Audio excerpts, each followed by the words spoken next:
This is Henrick, and you're listening to the one and only Red Eyes Radio. Today we are going to talk about the giants, the ancient giants who ruled America, the missing skeletons, and the great Smithsonian cover-up. We have with us the author, Richard Dewhurst. Hi and welcome. Thanks for coming on Red Eyes Radio. It's a real pleasure to be on your show. It was really an incredible experience when I started to get into the research. As I began to compile these articles, I could not believe what I was reading. These were not hoaxes, or these were major reports from the Smithsonian universities around the country, leading scientists, very detailed. I'm 6'6", and I've had a lifelong interest in giant stories. And I'm also a documentary filmmaker and a journalist, so over the years I collected a sort of Fortean file with references to giants being found around America. And so to get to the bottom of it, I subscribed to a couple of newspaper archive services that covered 300 or 400 years of newspaper reports in the United States. That's when I really started to crack the thing. I found that I could use word search when I didn't have any specific dates or anything, so I started putting in headline searches for giant skeletons in Earth, I think was the first one I put in there, and I got 30 hits. I was just astonished at what I was reading. When I started telling my friends what I was finding, no one would believe me. They would just say, "Who says? That's impossible. It was a hoax." Abraham Lincoln was giving a speech in Niagara Falls in 1848, in which he said, "The eyes of that extinct species of giant, whose bones fill the mounds of America, have gazed on Niagara as ours do now."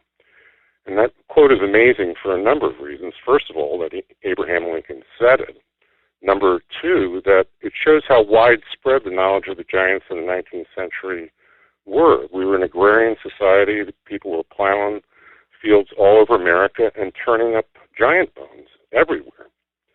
The other interesting point is that an ancient town of giants was found on the Canadian-U.S. border near Niagara Falls with several hundred giants, houses with chimneys. They even found a blacksmith shop with 2 tons of charcoal and evidence of gold and silver work.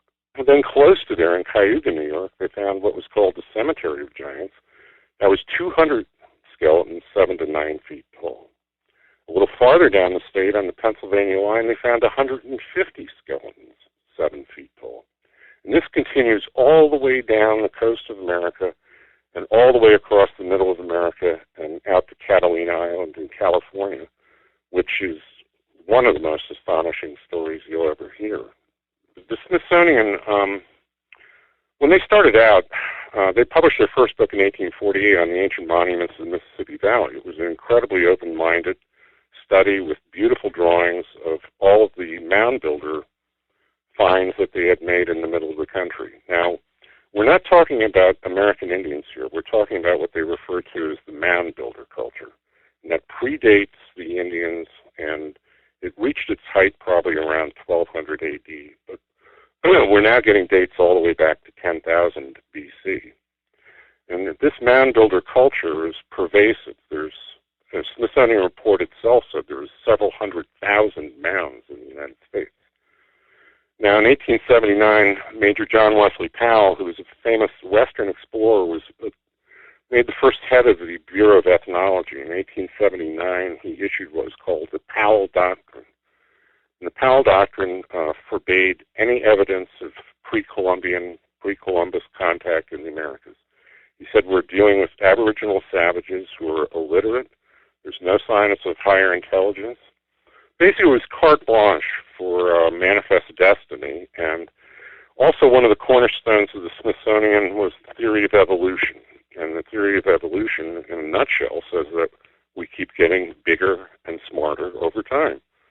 And you can't very well have 7 to 12 foot giants everywhere in America and argue that we're getting bigger and smarter. So, Nope. That pretty much, and they've never rescinded the Powell Doctrine. So in case after case after case, these skeletons are being sent to the Smithsonian and just disappearing. In the book 1491, he estimates that Ailes Hedricka, who was the head of the Smithsonian from the turn of the century, and the man that came up with the absurd Bering Land Strait they all came down from Asia. Yeah. Yeah. They estimated in that book that he had secreted over 30,000 skeletons during his tenure and refused to examine them. What happened with them then? Do we know? Well, I think it's kind of like that Raiders of the Lost Ark movie. They put them in boxes and they go off somewhere into the memory hole.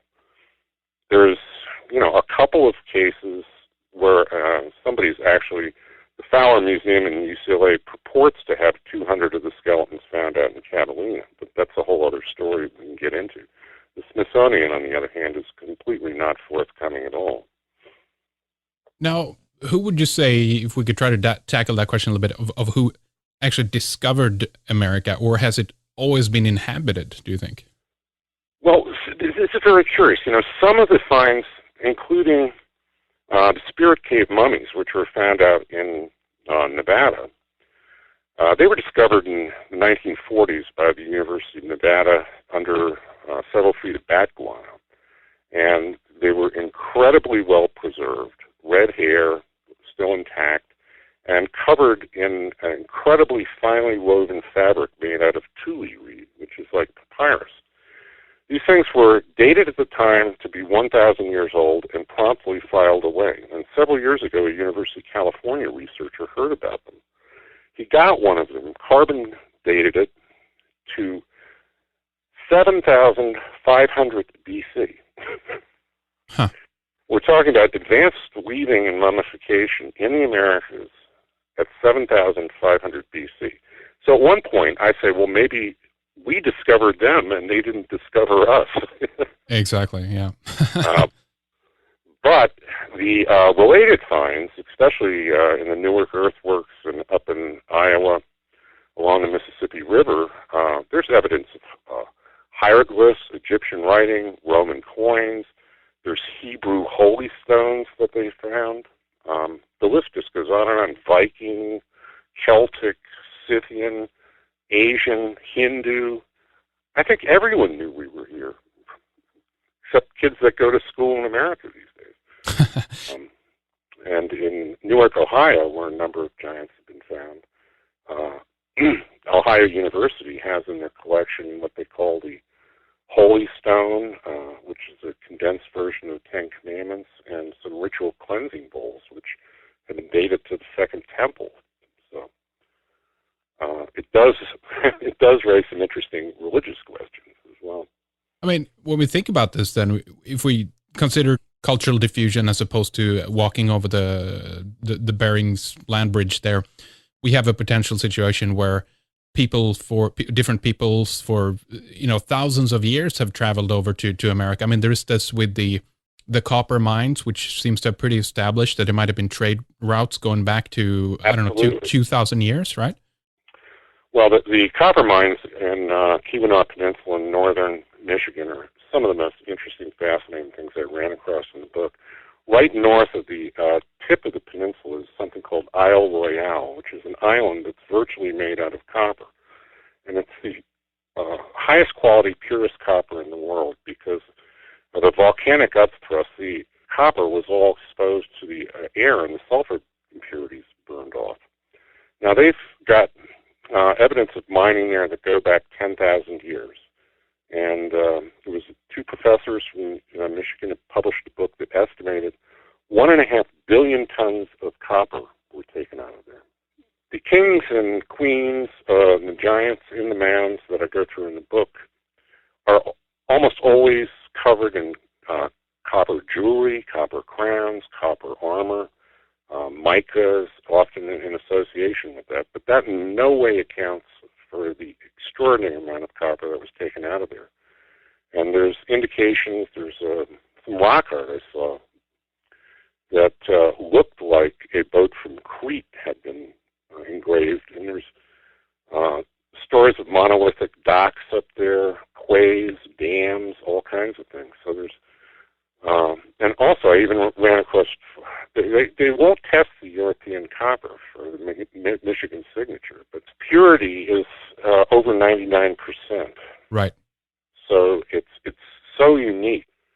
And also their copper working techniques were superior to anything we have. They had a They used annealing, which was hot and cold water and cold hammering. And report after report says these axes are as strong as steel. We don't understand how they were made. So, who do you think was responsible for the mines, for the mining? Well, again, there's huge finds of giants up there. I mean, basically what we're talking about is not that America was populated exclusively with giants, but that the ruling class was composed of giants. And mound after mound after mound, the central burial is of a giant. Sometimes he's surrounded in a semicircle burial with 10 warriors with their feet pointing at him. I have a great series of reports out of Tennessee and Kentucky that was done by Dr. John Haywood in 1823, where he went over 100 years of the stuff they had been finding there, and they found 9-foot blonde-haired giants in secret caves with roll-away stones, sacred springs, standing burials with monoliths around them. Just extraordinary stuff. And very specific, in terms of, here's where it was located. It was on this road. It was found by this guy. It was witnessed by these scientists. It was taken to the town over and over again. You talk about the Lenape, the Delaware Indians, for example, and they were also very tall, right? Yes. And their legends go very far back and tie into the high culture that existed out in the deserts in the western part of the United States that basically came to an end around 5000 BC as a result of the Lassen volcanoes. As I said, we had very advanced mummification weaving found out there, dated, carbon-14 dated, 7,500 BC. The Lenape legends say that they were forced to migrate east. And when they crossed the Mississippi Valley, they ran into the ruling race of giants there, which were the Allegheny or Alaguay Indians. And that there was a series of epic battles that were joined in by another group that were called the Menengwe, who apparently also were giants. The Alaguay were defeated and driven south, and the Lenape made it all the way across the country and are found all over the New York, Delaware, Pennsylvania area, up until the time of the settlers. And the Indians, over and over again also, I got to add, they always say, we didn't build these mounds, we didn't clear these fields, we didn't do any of this. Yeah. Giants did. The height of their culture existed for thousands of years and seemed to have gone into a collapse between 1200 and 1500 AD. I have some remnant stories out west of what were called the Sitaka, or the red-haired giants. And the Paiute Indians tell a story that they drove the last of them into Lovelock Cave and set a huge fire and burned them out. It's curious that in my research I found out that they did excavations in Lovelock Cave, and under bat guano, once again, they found evidence of a fire, and under that they found 6 giant skeletons with red hair. Huh. We must take a lot of these Indian myths and legends a lot more seriously. All the way from West Virginia and Pennsylvania, there's basically a swath of valleys and forests and rivers that continue all the way to the Mississippi River. And these were covered in huge earthworks, hundreds of thousands of them. One Smithsonian report says that they thought in the East Coast alone there was over 100,000 mounds. Some of them, like Cahokia, are larger in mass than the Great Pyramid, but the majority, 80-90% of all these sites have been destroyed over the years, and the government has not protected hardly any of them until very recently. Some of them, Cahokia, didn't get a heritage status until the 1960s, and I have articles from 1905 when they were trying to save these things. You find literally temples that are inside of these mounds, log cabins inside the mounds, huge standing stones. They're very elaborate and full of grave goods as well. And then there's the smaller mounds with a lesser rank of burial, but then there's a huge number of them called effigy mounds, which are pictorial mounds.